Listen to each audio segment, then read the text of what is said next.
Hi friends, welcome to Aksharna Creations. நான் இன்னைக்கு சக்கை வரட்டி பண்ணது எப்படின்னு தான் காமிக்க போகிறேன். ரொம்பவே டேஸ்டியான ஈஸியான டிஷ்ஷு. கொழக்கட்டை பண்ணும்போது ஸ்டஃபிங்கு கூட சக்கை வரட்டி வைக்கலாம், ரொம்பவே டேஸ்ட்டாக இருக்கும். இது நேரமே பண்ணி வச்சா நமக்கு தேவைக்கு எடுத்துகிட்டு பாக்கி ஃப்ரிட்ஜில் கூட ஸ்டோர் பண்ணி வைக்கலாம். இதை எப்படி பண்ணுறதுன்னு பார்க்கலாம், வாங்க வீடியோக்குள்ளே போகலாம்.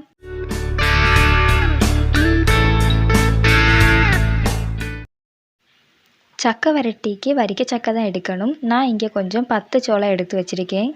உங்களுக்கு தேவைக்கு எடுத்துக்கோங்க. சக்கை சின்ன சின்னதாக கட் பண்ணி எடுக்கலாம். இங்கே நாங்கள் சக்கைன்னு சொல்லுவோம், பலாப்பழம்னு இது சொல்லுவாங்க. சக்கை வரட்டி பண்ணதுக்கு சர்க்கரை பானி தயார் பண்ணலாம்.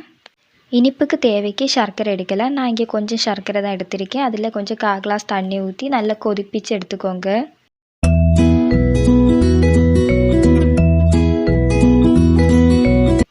பேனில் 3-4 டேபிள் ஸ்பூன் நெய் ஆட் பண்ணி அதில் நம்ம கட் பண்ணி வச்சுருக்க சக்கை ஆட் பண்ணி நல்லா ஃப்ரை பண்ணி எடுங்க.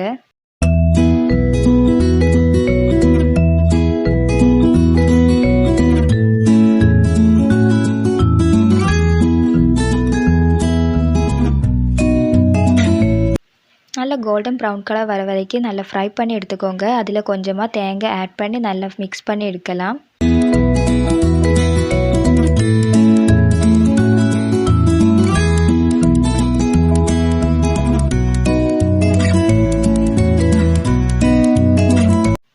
நம்ம ரெடி பண்ணி வச்சுருக்க சர்க்கரை பானி அதில் ஆட் பண்ணி நல்லா மிக்ஸ் பண்ணி எடுத்துக்கோங்க.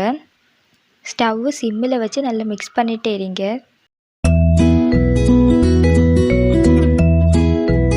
ஃப்ளேவருக்காக கொஞ்சம் ஏலக்காய் பவுடர் ஆட் பண்ணி நல்லா மிக்ஸ் பண்ணி எடுக்கலாம்.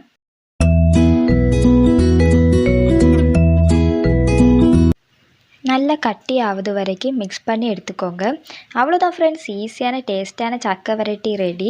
இது நேரமே பண்ணி கூட ஃப்ரிட்ஜில் வச்சு நமக்கு தேவைக்கு எடுத்து யூஸ் பண்ணிக்கலாம். எல்லோரும் ஒரு வாட்டி ட்ரை பண்ணி பாருங்கள். இந்த வீடியோ பிடிச்சிருந்துச்சுன்னா லைக் பண்ணுங்கள், ஷேர் பண்ணுங்கள், கமெண்ட் பண்ணுங்கள், மறக்காமல் சப்ஸ்கிரைப் பண்ணுங்கள். தேங்க்யூ.